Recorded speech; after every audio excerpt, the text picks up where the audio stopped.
we're going to talk about something people are not too happy about.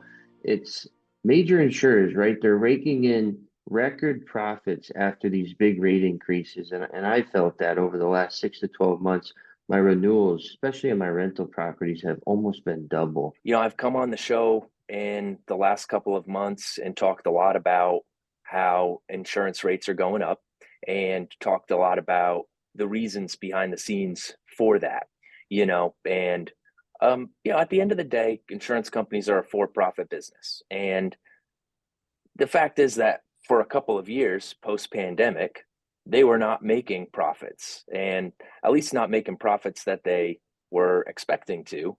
And a lot of these insurance companies, especially the big ones, may be publicly traded, maybe not, but they have shareholders to report to. They got people that are invested in their business that are expecting returns on their investment. Insurance companies make money in more ways than one. It's not just the premiums that they take in, but it's also when they take those premiums, they invest them. And if those investments aren't performing well, then that's one whole area of their revenue stream that's not performing well. And so things start to get a little bit hairy, right? And we've talked a lot about some of the things that are going on in the insurance industry, making it difficult to get insurance, period, on certain properties, certain risks. And beyond that, even when you do have options for your insurance, they're all pretty expensive. After these record rate increases over the last year or so, maybe even a little more than that, the numbers are starting to come in for, the performance of the insurance companies. And I was reading an article in the Wall Street Journal the other day. It was either Wall Street Journal or Forbes, but it was about how Berkshire Hathaway, which owns Geico, is absolutely crushing it right now. In 2023, they had something like a $3.6 billion profit on their Geico lines of business. Now, that does follow a $1.9 billion loss. So, of course, they were looking to make drastic changes to try and kind of right the ship there.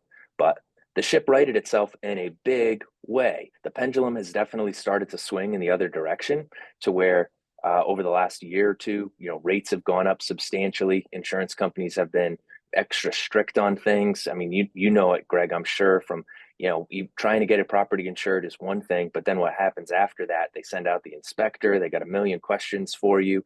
Everything's been really hard-nosed, like buckling down. The insurance companies are trying everything they can to make sure that what they are insuring is profitable and that the rates they're getting are adequate to make sure that they are getting those profits.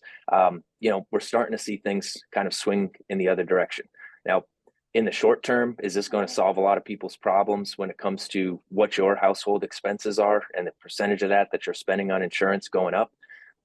Maybe not in the short term, but it is, in a sense, it's a good sign, because insurance companies making money is good for the availability of options. Usually the cycle of things, right? I mean, when you hit a downturn in the cycle, everything gets a lot harder. Once the money starts coming back in, it loosens up.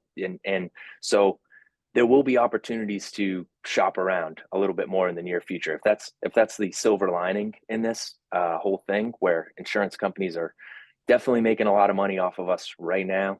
Everybody's rates have gone up considerably and probably not going to come down in the near future.